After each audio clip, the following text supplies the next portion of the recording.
Hola, muy buenas tardes, Emanuel. ¿Me escuchas?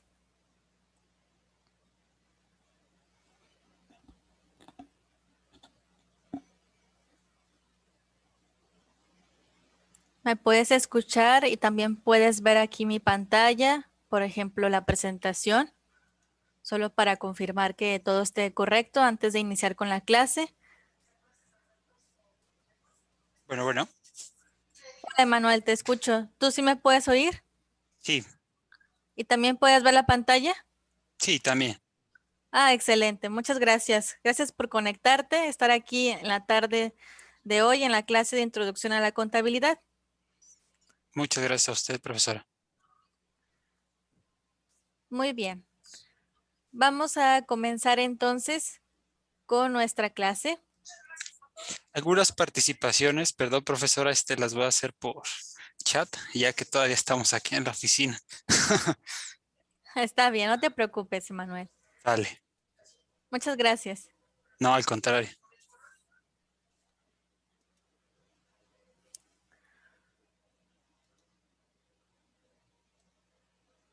Muy bien. Nuestra materia es Introducción a la Contabilidad por parte de la Universidad Santander.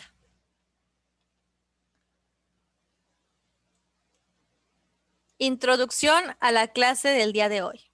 Bien, la contabilidad es la técnica que sirve para controlar las operaciones de una empresa con el objetivo de presentar datos confiables, oportunos y útiles a los usuarios de la información financiera para que ellos puedan tomar decisiones.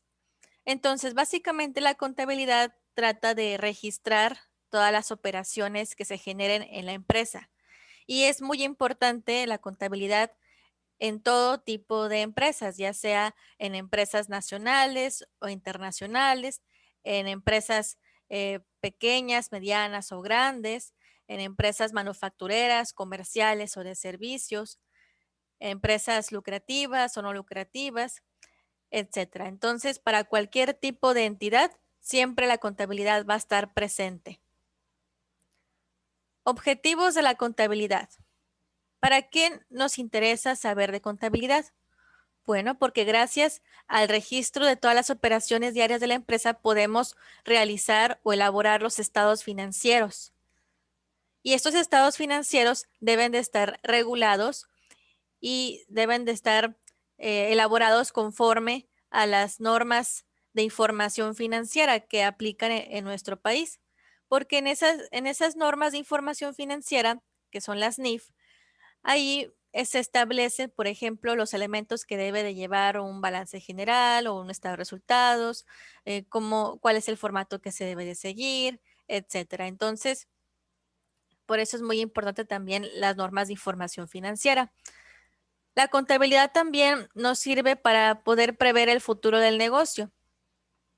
Sí, a través de la contabilidad nosotros podemos revisar primeramente cómo se encuentra actualmente la entidad para poder diseñar planes a futuro. Si, por ejemplo, la empresa hoy se encuentra en números rojos, bueno, entonces podemos diseñar estrategias de ventas o de producción o de otro tipo para poder mejorar esos números y que el rendimiento sea mayor. O por el contrario, si la empresa le va muy bien actualmente, bueno, hay que también diseñar estrategias a futuro para continuar con ese mismo, con ese mismo plan y cumpliendo con las metas, ¿sí? Porque siempre debemos de estar en constante actualización, ¿sí? Porque si una empresa se queda estancada, puede venir otro competidor y puede superarla. Entonces, siempre la empresa debe de estar innovando constantemente. También la contabilidad nos sirve para calcular las ganancias y pérdidas de la empresa, ¿sí? Para saber si ganó o perdió dinero, ¿verdad? Si le fue bien o mal. Ok, Muy bien, vamos a revisar ahora un poco de historia sobre la contabilidad. En la antigüedad todavía no existía la moneda, entonces lo que se hacían eran los trueques. Si yo tenía, por ejemplo, arroz, lo podía intercambiar con frijol con alguna otra persona. Pero antes tampoco existían los números. Entonces, la única forma en la que se podían comunicar de forma escrita era por medio de los dibujos, es decir, la escritura pictográfica y la jeroglífica, por medio de dibujos y de símbolos. Más adelante se crearon las tablillas de barro, ¿sí? Ellos en un barro fresco, allí empezaban a dibujar, ¿verdad? Sus jeroglíficos. Esto pudiera ser como el antecedente de la hoja de papel que conocemos actualmente. Antes se escribía en las tablillas de barro. Después se creó la escritura cuneiforme. Esta escritura también se basa en signos, en símbolos. Más adelante se creó un sistema de pesas y medidas. Ahí ya fue cuando empezaron a utilizar, por ejemplo, en lugar de decir arroz en sí, ya podíamos decir 1 kilo de arroz o 300 gramos de arroz. Sí, o podíamos decir también medio kilo de frijol o ya empezaban pues a crearse ya se podía hacer una mejor medición de las cosas que se estaban intercambiando. Sí, por ejemplo, 300 kilos de carne de cerdo, por ejemplo, etcétera. Después se inventó el ábaco. Entonces, con el ábaco ya se podía pues registrar las cantidades y la posición de las cantidades. Más adelante se inventó el papiro, que es como una especie de papel.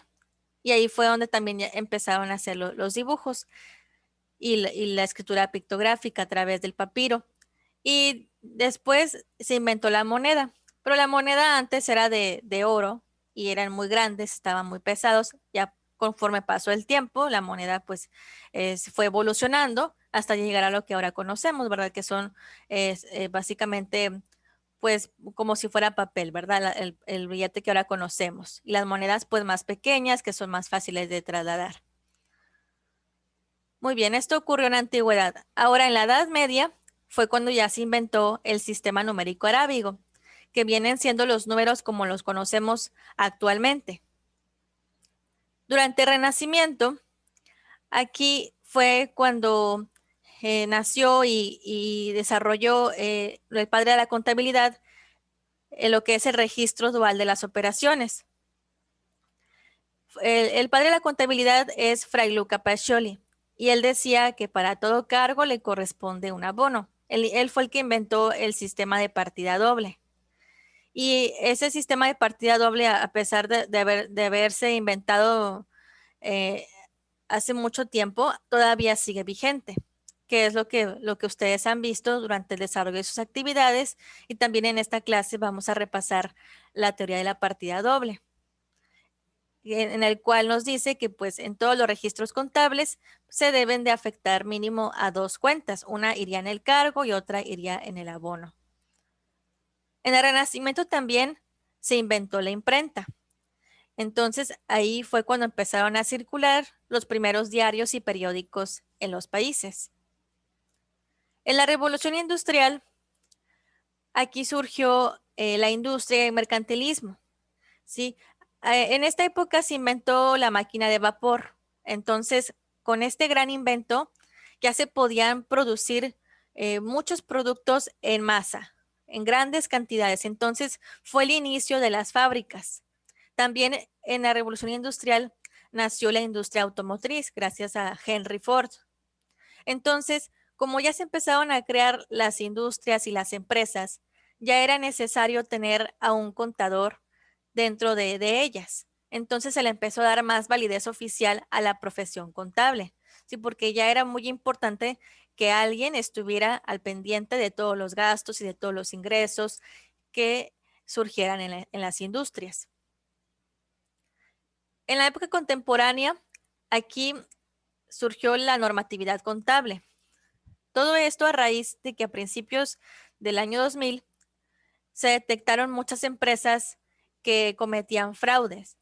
La primera de ellas, el caso más sonado, fue el de la empresa Enron en Estados Unidos, que era una empresa energética. Bueno, ellos llevaban varios meses en números rojos, pero escondían esa información. Ellos manipulaban los estados financieros, los maquillaban de tal manera que mostraran números positivos a los accionistas y a todos los interesados.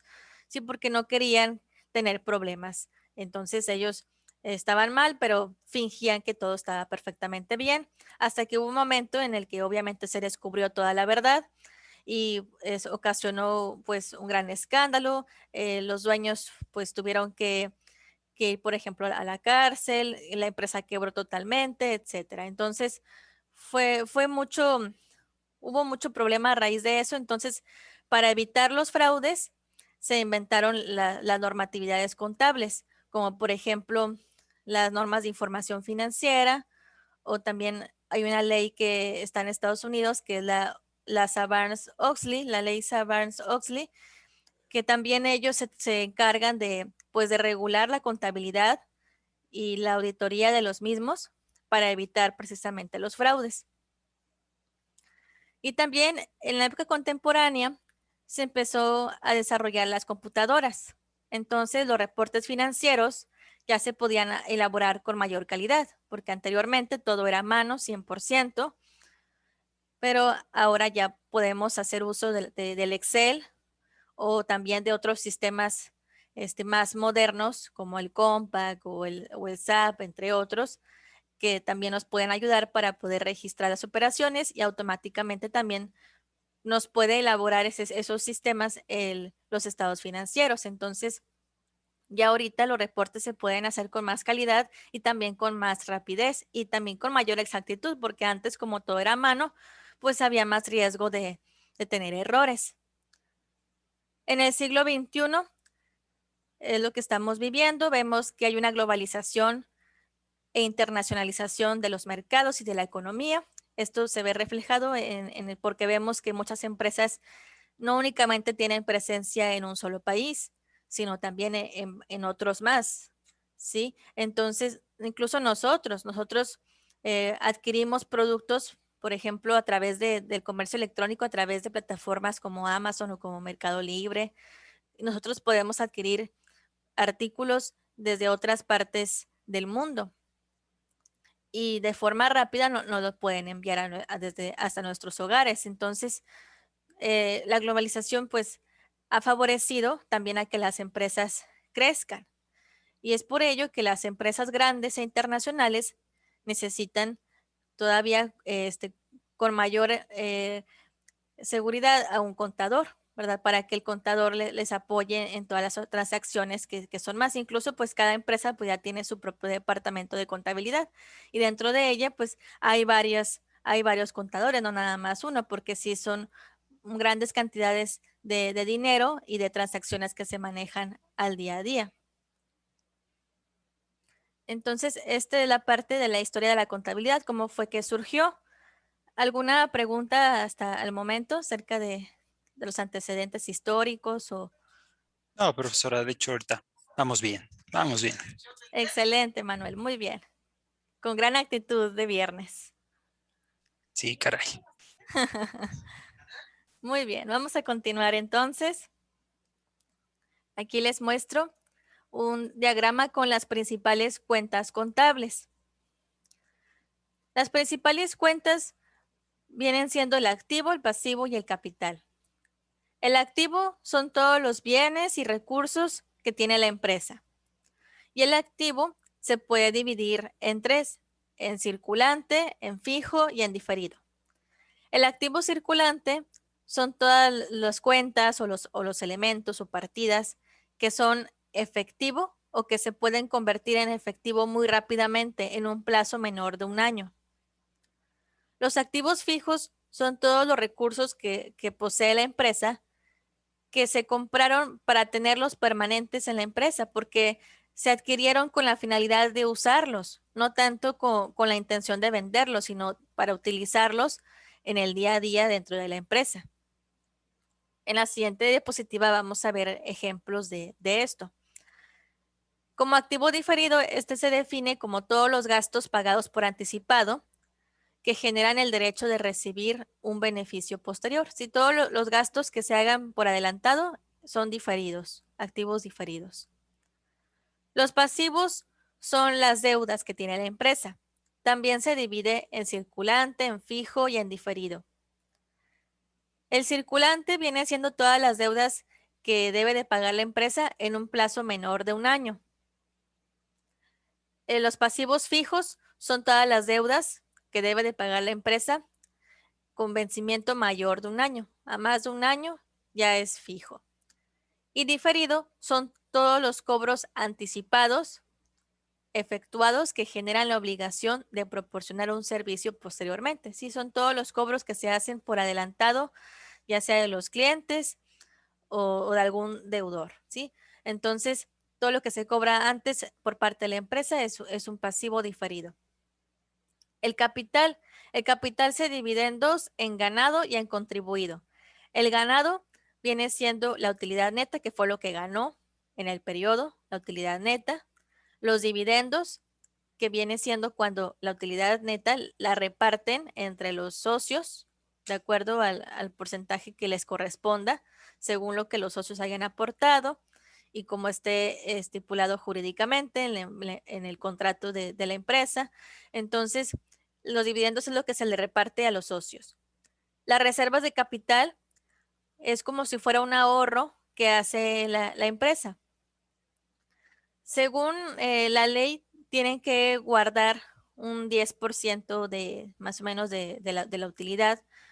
Este ahorro que se hace, esta reserva, se utiliza en casos extraordinarios, como por ejemplo lo de la pandemia. Si las empresas hubieran tenido su propia reserva de capital, lo que dice la ley, y si ellos hubieran ahorrado todavía más dinero, si llegó la pandemia, a lo mejor ellos pudieran utilizar este dinero, este guardado de dinero que tenían para poderlo, pues, utilizar para poder subsistir durante la pandemia y apoyarse en estos tiempos tan difíciles. O por ejemplo, si ellos ahorran, tienen su dinero ahorrado, su reserva, y surge un desastre natural, una tormenta o un terremoto, por ejemplo, y la empresa pues sufre daños, entonces ellos pueden tomar parte de esa reserva para poder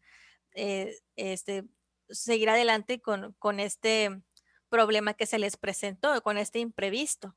Entonces, por eso es muy importante guardar una reserva para este tipo de casos extraordinarios que uno no se espera, como la pandemia o algún desastre natural que pudiera afectar a la empresa. Ahí, profesora, ese concepto no se puede utilizar para otra cosa, ¿verdad? Se tiene que quedar ahí estático.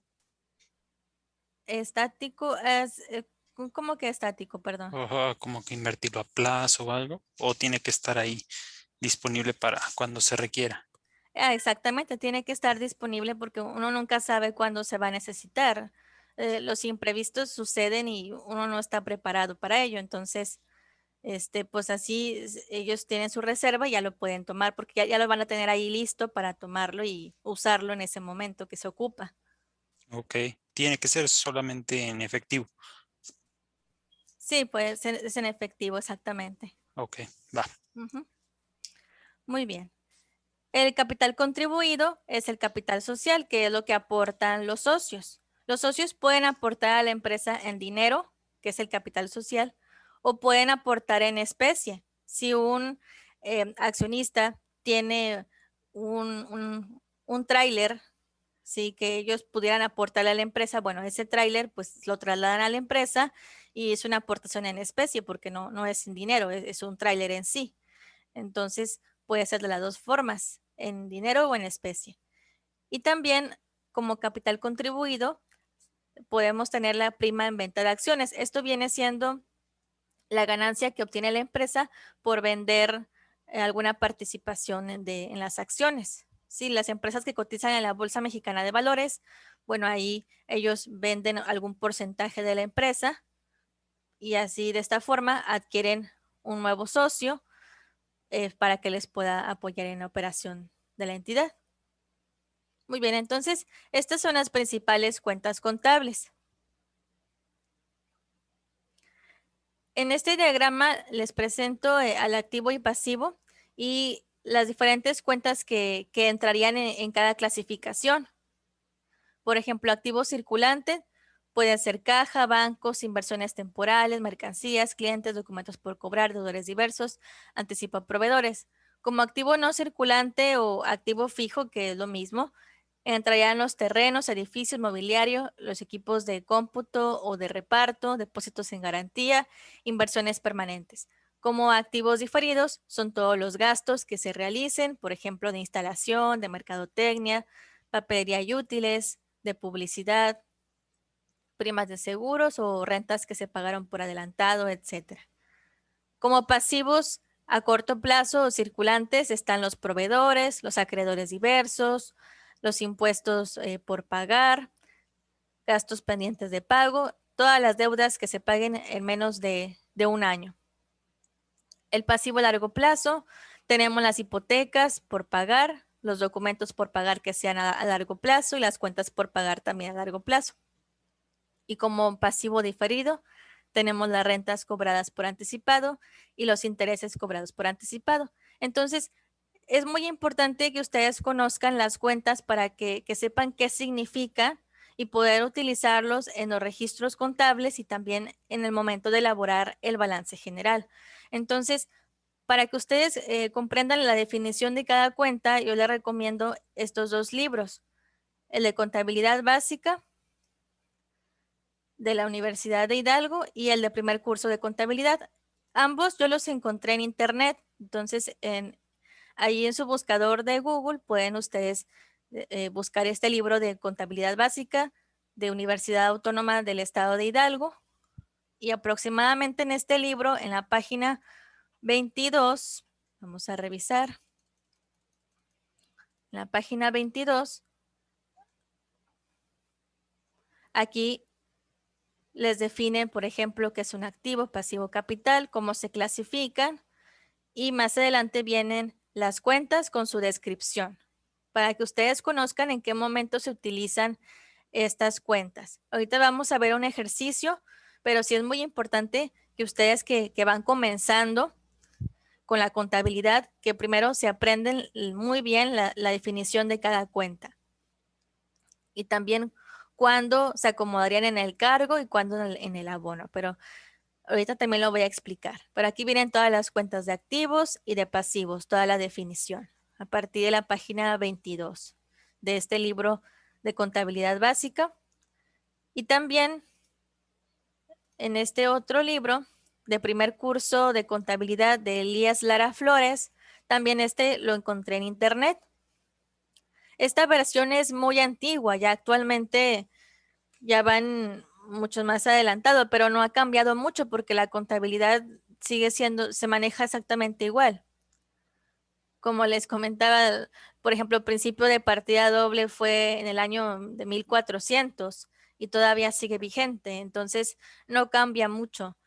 Son las mismas definiciones, se utilizan prácticamente las mismas cuentas.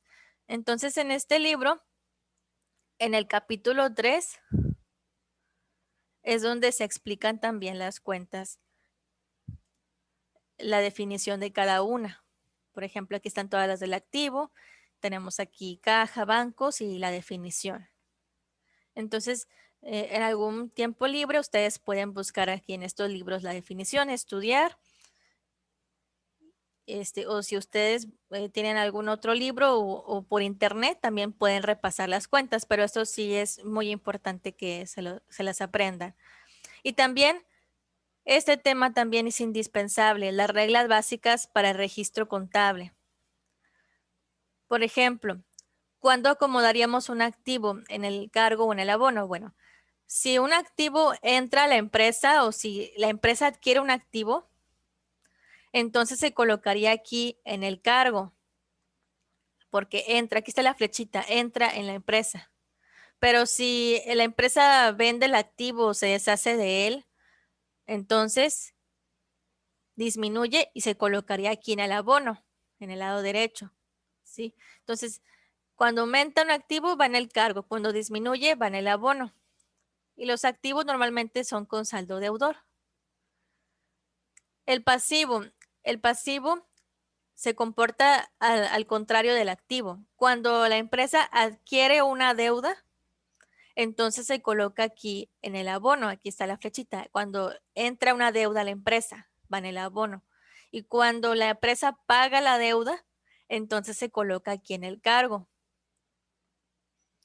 El capital, cuando un socio aporta, por ejemplo, dinero a la empresa, invierte en la empresa, se coloca aquí en el lado del abono. Y cuando un socio se retira, por ejemplo, sale de la empresa y pues retira su capital, entonces se colocaría ese movimiento aquí en el cargo.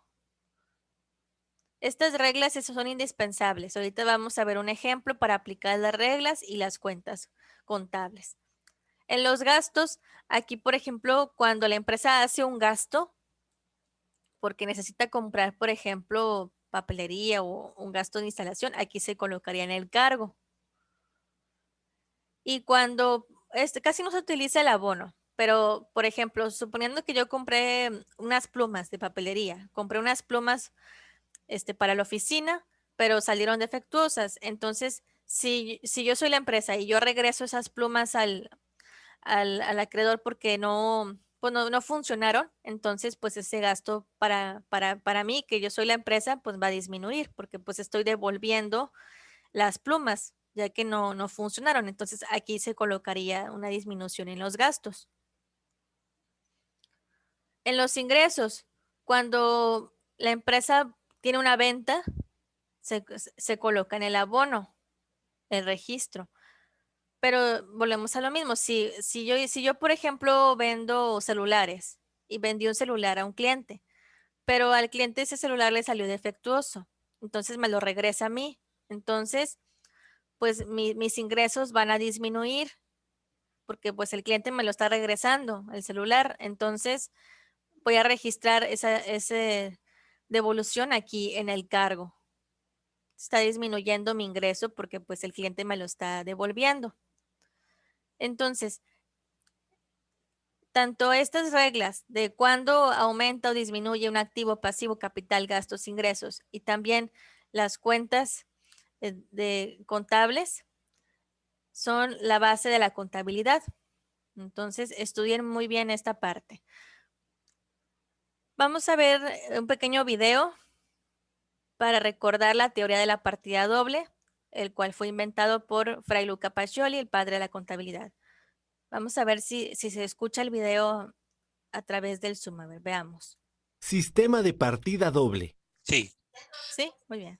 Todas las operaciones contables realizadas por la empresa afectan de manera invariable a dos o más cuentas. Por ejemplo, un cliente compra un pastel realizando un pago en efectivo por 450 pesos. Las cuentas que se ven afectadas con esta operación son caja e inventarios, ya que el cliente realiza el pago en efectivo y los pasteles se tomarán del inventario de la tienda. Ambas cuentas se clasifican a su vez como activos. Si representamos de manera gráfica la transacción realizada por el cliente, observaremos que a la cuenta caja se realiza un cargo de 450 pesos, al tratarse del aumento de un activo ocasionado por una venta. A la cuenta inventario se realizará un abono por 450 pesos, pues se trata de salida de mercancía del inventario de la tienda. Ahora, supón que se realiza un pago en efectivo a un proveedor al que se le debían 800 pesos. Las cuentas involucradas en esta transferencia serán proveedores, al cual deberá realizarse un cargo por 800 pesos, y caja, pues al tratarse de un pago en efectivo se le abonará 800 pesos. Gráficamente, el cargo y el abono se representarían de la siguiente manera. A este método de registro se le conoce como partida doble, la cual establece que no existe una cuenta deudora sin su respectiva cuenta acreedora.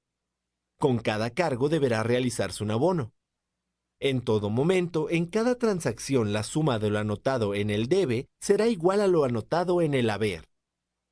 El sistema de partida doble permite que se mantenga el equilibrio de la ecuación fundamental de la contabilidad, por lo que al registrar las operaciones de la empresa deberás cuidar que este equilibrio se mantenga.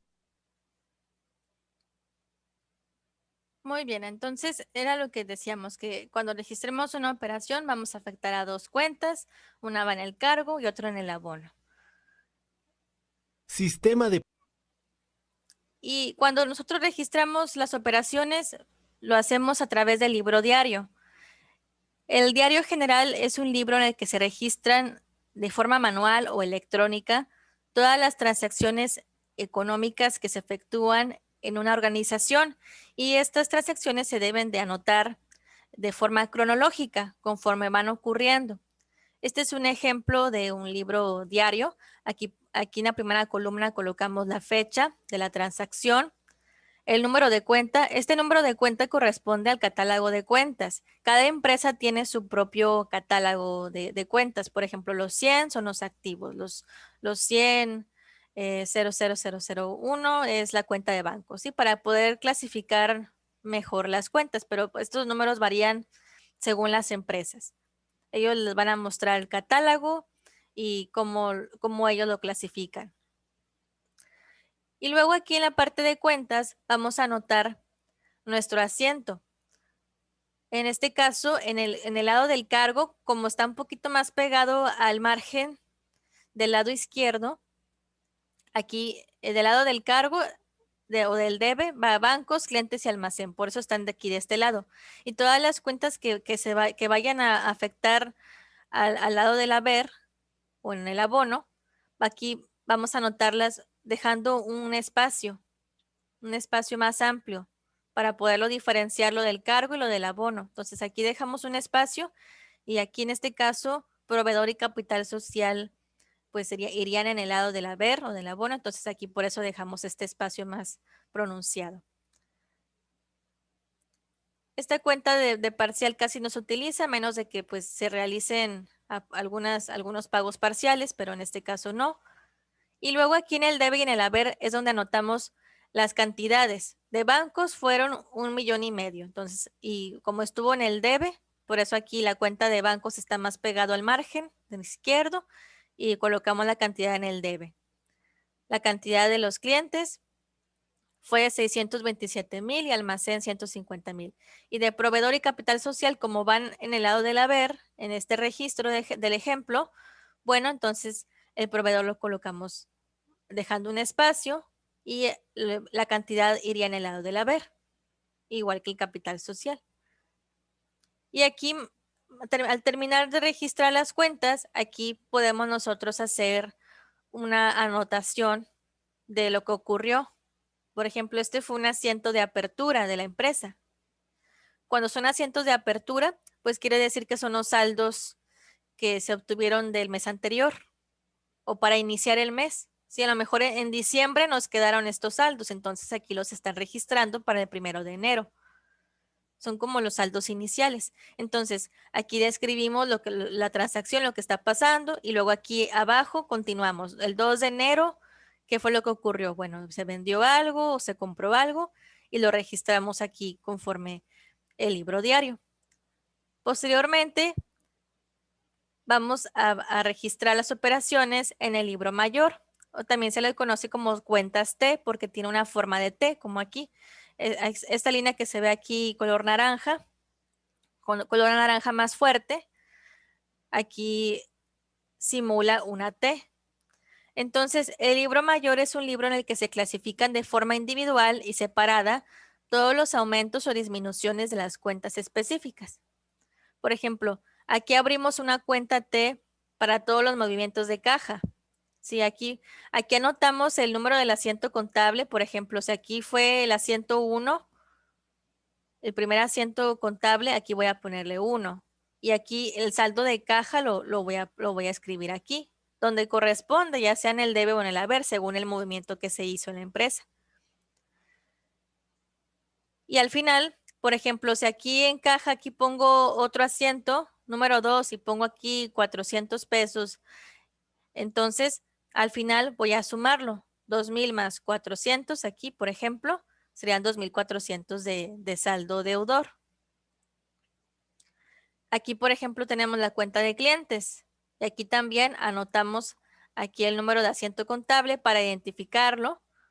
Anotamos aquí el dato, el monto, y al final se hace la suma de todo lo que haya quedado en el lado del cargo o del abono. Vamos a ver un ejemplo práctico.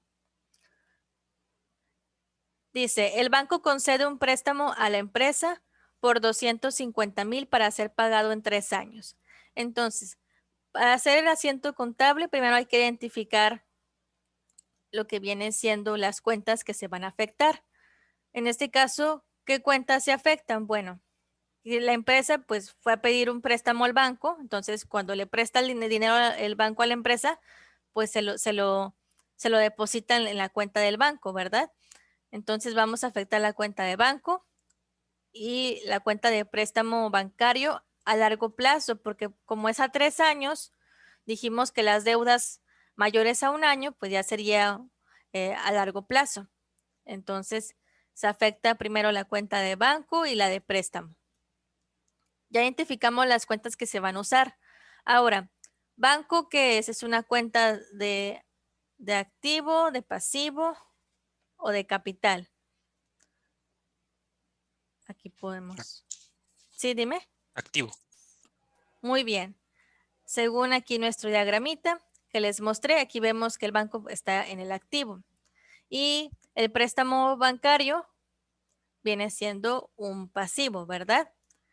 Muy bien, ya identificamos las cuentas y qué son. Una es activo y otra es pasivo.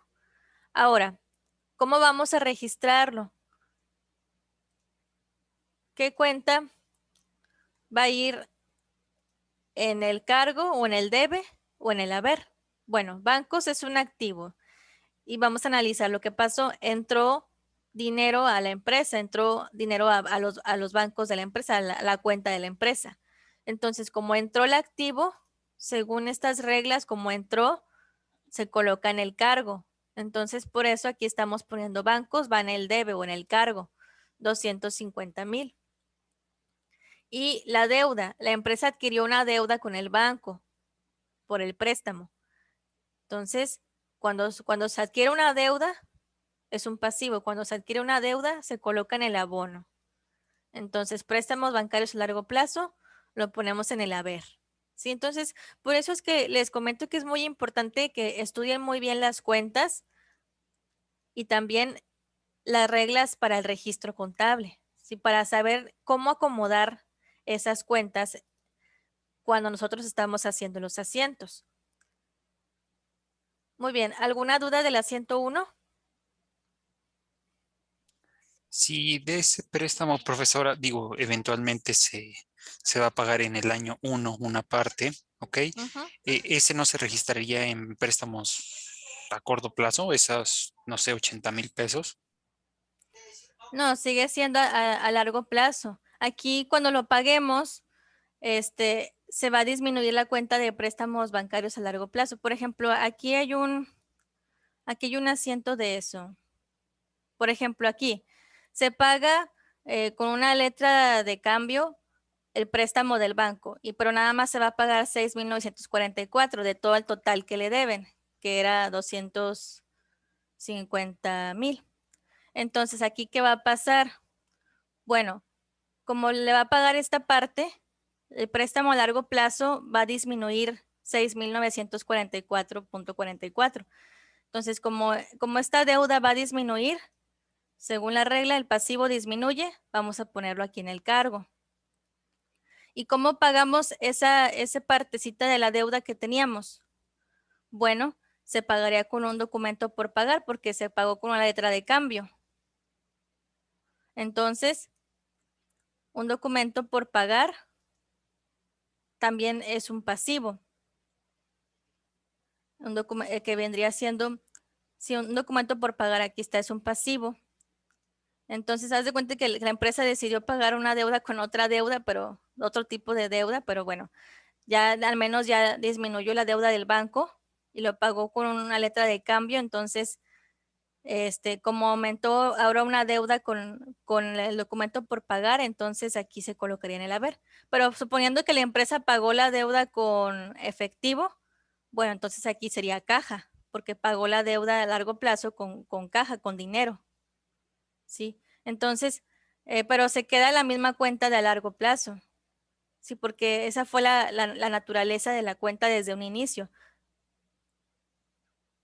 Si nosotros hacemos pagos parciales, pues ya esa deuda va a disminuir y lo vemos reflejado aquí, que se coloca en el debe cuando disminuyen las deudas. ¿Sí? ¿Sí me expliqué? Y bueno, nada más ahí, ¿por qué se afecta ese de documentos por pagar esa cuenta? Porque se está utilizando una letra de cambio o un pagaré, es la cuenta de documentos por pagar. Ok, letras, pagarés, algo más que entre en esa cuenta. Básicamente son esas, sí. Letras Gracias. de cambio, pagaré, sí. De hecho, esta definición viene en los libros que les comentaba. Aquí también les explica, por ejemplo, vamos a ver aquí si viene, documentos por pagar. Entendemos por documentos por pagar los títulos de crédito a cargo del negocio, tales como letras de cambio, pagarés, sí. Aquí está. Entonces, también te recomiendo también estudiar aquí la definición de las cuentas también para que sepas también cuáles utilizar en cualquier situación. Entonces, en este caso, se pagó la deuda con una letra de cambio. Entonces, se utiliza la cuenta de documentos por pagar y se coloca en el haber, porque esta también es un pasivo.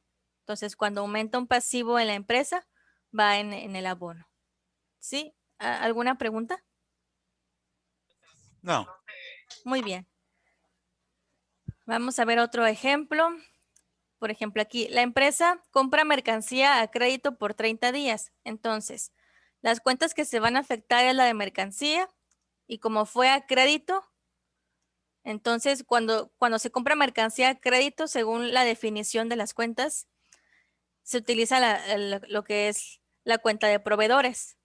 Entonces, vamos a utilizar mercancías y proveedores. Ahora, ¿cuál se colocaría en el debe y cuál en el haber? Bueno, las mercancías son un activo y como entró mercancías a la empresa porque se compraron, entonces dijimos que un activo cuando entra va en el cargo. Entonces aquí mercancías, los 30,000 pesos se colocan en el debe. Y como la cuenta de proveedores es un pasivo, las mercancías fueron a crédito, entonces tenemos deuda con el proveedor. Entonces esa deuda, como la adquirió la empresa, entonces va aquí en el abono. Entonces aquí lo coloco, proveedores en el haber, 30,000. La empresa adquiere material de limpieza a crédito por 1,000 pesos. Entonces aquí, ¿qué cuenta vamos a utilizar? Bueno, materiales de limpieza y aseo. Y como fue a crédito, cuando se compran artículos que no sean mercancías, porque si fueran mercancías usamos proveedores, pero si no son mercancías, son otra cosa como de limpieza, como papelería y artículos, por ejemplo, entonces se utiliza la cuenta de acreedores diversos. Entonces, en este caso, ¿qué entró en la empresa? Material de limpieza. Es un activo, entonces va en el debe. Acreedores diversos, como fue a crédito, pues es una deuda que tiene la empresa ahora con los acreedores. Entonces, como aumentó una deuda para la empresa, se coloca en el haber. Lo mismo en este caso número 4, que dice que se solicita a crédito, papelería y artículos de escritorio. Entonces, ¿qué entra en la empresa? Un activo que son la papelería y útiles. Por eso va en el debe. Y como fue a crédito, entonces la empresa adquiere una deuda. Como es un pasivo, dijimos que va en el abono cuando adquiere una deuda. Entonces aquí se coloca en el haber los 2,500 de acreedores diversos. Igual aquí se adquirió a crédito el mobiliario por 28,000 pesos, que entró para la empresa un activo que es mobiliario. Se coloca en el debe los 28,000. Y como fue a crédito también, la empresa adquirió una deuda con los acreedores porque el mobiliario pues tampoco es mercancía. Con mercancía se refiere a tu producto principal. Si yo me dedico a vender refrescos, bueno, mi producto principal son los refrescos. Si yo compro materia prima o el azúcar para los refrescos o los refrescos ya elaborados, bueno, ahí se los compro a un proveedor. Pero como mi empresa es de refrescos y necesito un escritorio nuevo o necesito papelería o necesito material para limpiar las oficinas, bueno, ahí como yo los pago a crédito, ahí es cuando se utiliza acreedores diversos, porque estos no son mercancía, mi mercancía principal, que son los refrescos, son otras cosas. Entonces, por eso aquí se utilizaría acreedores diversos. Se paga con cheque la renta de un mes por 10,000 pesos más 5,000 como fondo. Entonces, aquí afectaríamos la cuenta de rentas. Como es una renta, es la de rentas pagadas por anticipados. Aquí está. Aquí está y sería un activo diferido. Es un activo. Entonces, como pagamos esa renta por adelantado, entonces un activo aumenta, va en el cargo. Aquí se coloca. Y se pagó con cheque. Cuando se paga con cheque, se afecta la cuenta de bancos. Entonces, como salió un cheque de la empresa para poder pagar la renta, o sea, salió de la empresa esta cuenta de bancos y bancos es un activo, entonces, según las reglas, disminuye, va en el abono. Por eso bancos va aquí en el haber. Se compró mercancía a crédito, aquí se repite, compré mercancía, entró a la empresa, va en el debe. Se afecta la cuenta de proveedores, proveedores es un pasivo. Como entró una deuda para la empresa con los proveedores, entonces va en el haber. Se vendieron 7,000 pesos de contado, entonces, ¿qué entró a la empresa? Entró caja, porque entró dinero en efectivo. Entraron 7,000, caja es un activo, entonces como entró a la empresa es 7,000 en el debe. ¿Y qué salió de la empresa? Salieron las mercancías porque ya se vendieron. Aquí podemos poner la cuenta de mercancía o podemos poner la cuenta de ingresos. Los dos tienen el mismo movimiento. Si salió mercancías de la empresa, se coloca en el abono. Si vendí yo mercancías, tuve ingresos, también va en el abono. Entonces podemos utilizar cualquiera de las dos. Como quiera, las dos irían en el abono. Entonces aquí registro mis ventas. Aquí vendí 3,000 pesos a crédito. Entonces, aquí, como vendí mercancía, salió de la empresa. Es un activo, salió. Entonces dijimos que cuando sale un activo va en el abono. Y como fue a crédito, cuando vendemos mercancía a crédito, entonces usamos la cuenta de clientes o de cuentas por cobrar, que es lo mismo. Entonces, como clientes es una cuenta de activo. Aquí está, activo circulante, es clientes. Entonces, como aumentó ese activo la empresa, ya tuvimos, la empresa ganó un cliente, entonces va en el cargo. Por eso clientes va aquí en el debe. Y este último fue lo que ahorita expliqué de lo del préstamo bancario, que pagamos una parte del préstamo que debíamos a largo plazo.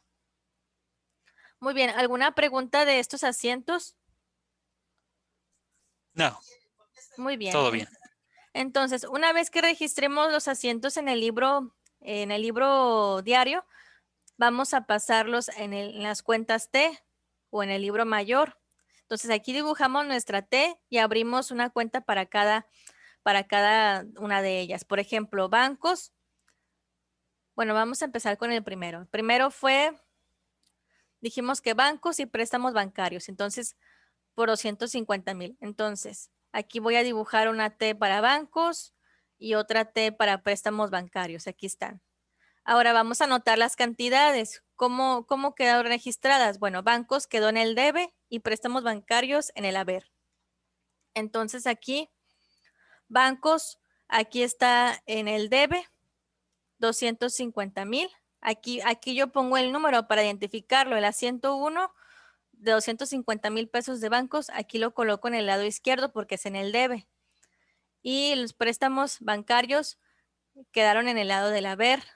Entonces aquí yo lo pongo y lo identifico. Vamos a ver, por ejemplo, el siguiente. Vamos a ver materiales de limpieza y aseo. Abrimos una cuenta para el material de limpieza y otra para acreedores y vamos a registrar los 1,000 en el debe del material de limpieza y de acreedores los 1,000 en el haber. Entonces aquí está mi cuenta de los materiales. Aquí está, aquí dibujo mi cuenta T y aquí pongo el registro. Quedó en el lado del debe. Se debe de traspasar los datos de los asientos diarios en el mayor, tal cual. Y acreedores diversos, aquí lo pongo, los 1000 de la 103. Y de este lado, porque había quedado aquí en el lado del haber. Por ejemplo, en el siguiente, que se compró papelería y útiles, vamos a pasar esta misma información aquí abajo. Abro una cuenta de papelería y útiles y pongo los 2500 en el debe. Aquí vamos a dibujarlo. Papelería y útiles, aquí está. Aquí lo dibujo y aquí pongo en el debe los 2500. Y para registrar al acreedor diverso ya no tengo que volver a dibujar otra T aparte, sino aquí mismo, la que ya tenía yo dibujada por el asiento 3, aquí mismo voy a incluir el asiento 4 y también en su defecto el asiento 5 y todos los asientos que involucren a los acreedores diversos. Aquí voy a juntarlos, no es necesario hacer una por cada asiento, no, aquí en una sola cuenta T se juntan todas las operaciones que afecten a esta cuenta. Como por ejemplo aquí en proveedores, aquí junté los asientos que afectaron a la cuenta de proveedores, que fue el asiento 2 y el asiento 7. Sí, entonces, primero, como les comento, se hace registro así en el libro diario y luego se pasan las cuentas T. Muy bien, ¿alguna duda sobre las cuentas T? No, profesora, vamos bien. Muy bien. Aquí tenemos también en el curso, ustedes ven el balance general, que también se le conoce como estado de posición financiera y muestra lo que una empresa tiene, lo que debe y lo que los socios han aportado. El balance general se puede colocar en formato de cuenta.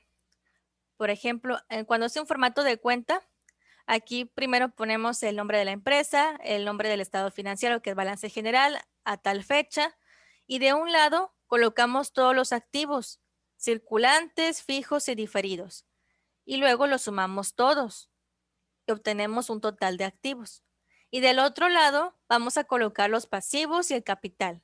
Lo sumamos todo y cuando sumemos el pasivo y el capital, nos debe de dar exactamente igual al total de activos. Como en este caso, si los activos fueron 8.700.000, si sumamos los pasivos y capital, también nos da 8.700.000 y quiere decir que acomodamos bien las cuentas y que también sumamos todo correctamente. El balance general también se puede colocar en formato de reporte. Aquí también ponemos el nombre de la empresa, el estado financiero a la fecha y primero colocamos los activos, todos los activos. Posteriormente, todos los pasivos y abajo el capital.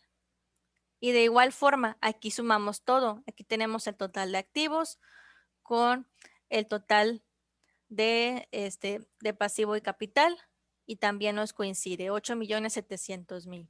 Entonces, siempre debe de coincidir porque activo es igual a pasivo más capital.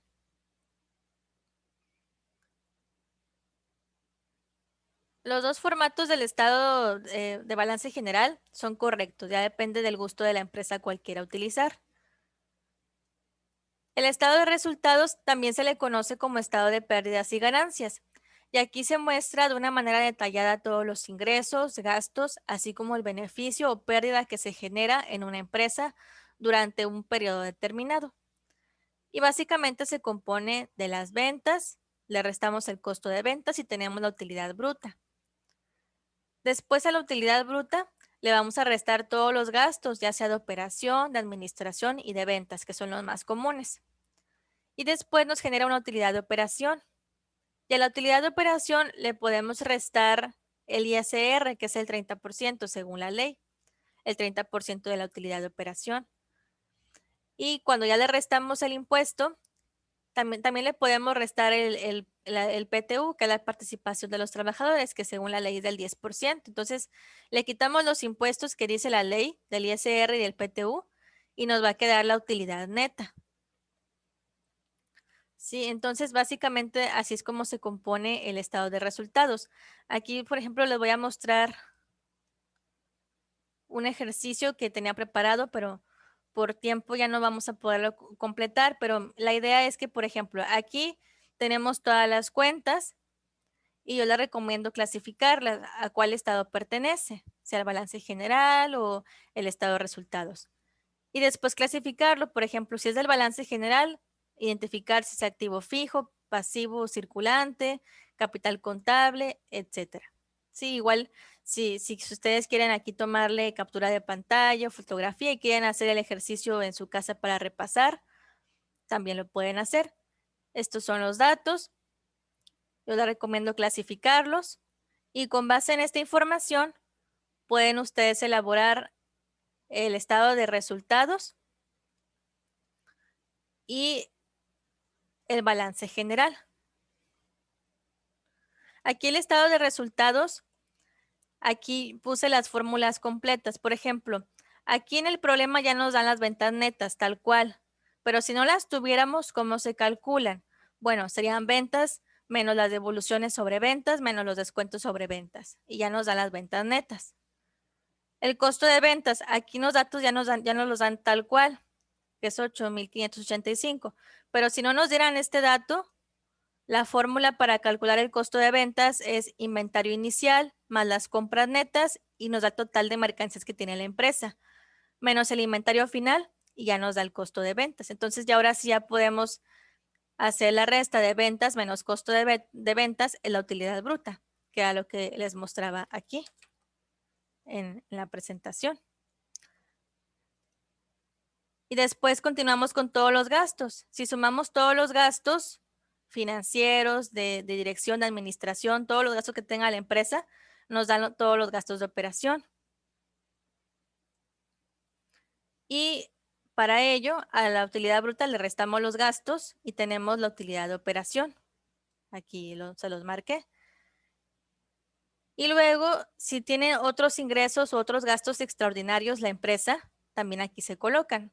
Pero si no, no hay ningún problema. Ya después de los gastos de la utilidad de operación, ya se le pueden restar los impuestos, que es el ISR y el PTU, y ya obtenemos la utilidad neta.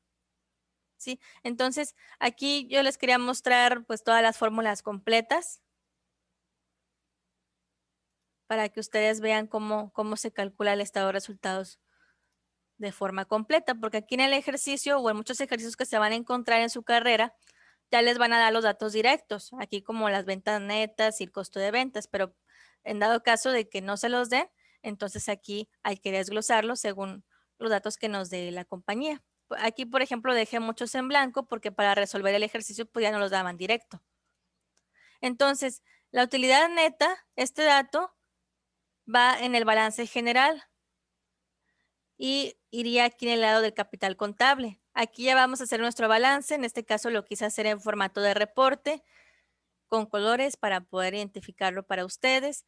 Y primero van los circulantes, los fijos, sacamos el total de activos, los pasivos, circulantes, los fijos, calculamos el total de pasivos, luego acomodamos el capital. Aquí yo incluí la utilidad neta del estado de resultados que me salió, aquí en este caso 801, aquí lo pongo. Sumo el total de pasivos con el capital y nos da a 9,828 y coincide con la suma de todos los activos, que es 9,828. Entonces, no sé si, bueno, de esta forma se realizan los estados financieros, tanto el estado de resultados como el balance general. Y pues aquí les dejo este ejercicio por si gustan realizarlo en casa como una práctica extra, ¿verdad? Es opcional, no tendría calificación, pero pues es por si ustedes quieren repasar. Aquí les paso los datos de las cuentas. ¿Sí? ¿Alguna pregunta? Ya para terminar nuestra clase, ¿no? No, profesora, todo bien. Muy bien. Perfecto. Entonces, como conclusión de todo lo que hemos visto en el día de hoy, la contabilidad se fundamenta en la necesidad de contar con información financiera que sea veraz, oportuna y completa, con documentos y registros que demuestren los procesos realizados por una entidad y los resultados obtenidos que reflejen su situación financiera. Muy bien, muchas gracias por estar en la clase del día de hoy, Emanuel. Te agradezco bastante tu tiempo de haberte conectado. Al contrario, muchísimas gracias. Espero que la clase te haya gustado y te deseo un excelente, viernes. Ya estamos ya muy noche, pero Sí, ya que, casi. que te vaya muy bien el trayecto de la empresa a la casa. Sí, y muchísimas gracias, profesor. ¿Usted va a dar otras asignaturas? Sí, doy varias asignaturas, y cada mes, cuando finaliza el módulo, ya me dicen qué materias voy a dar, pero yo espero coincidir nuevamente contigo y con los demás compañeros, porque en general sí son un muy buen grupo. Perfecto, pues ojalá que sí esperemos y pues un abrazo. Feliz Día del Maestro. Muchas gracias, sí es cierto, es mañana. Ya es mañana. Sí, Cuídense mucho. igualmente, cuídate mucho, que pases muy buenas noches y un excelente fin de semana. Hasta luego, profesora. Hasta luego, Manuel, gracias.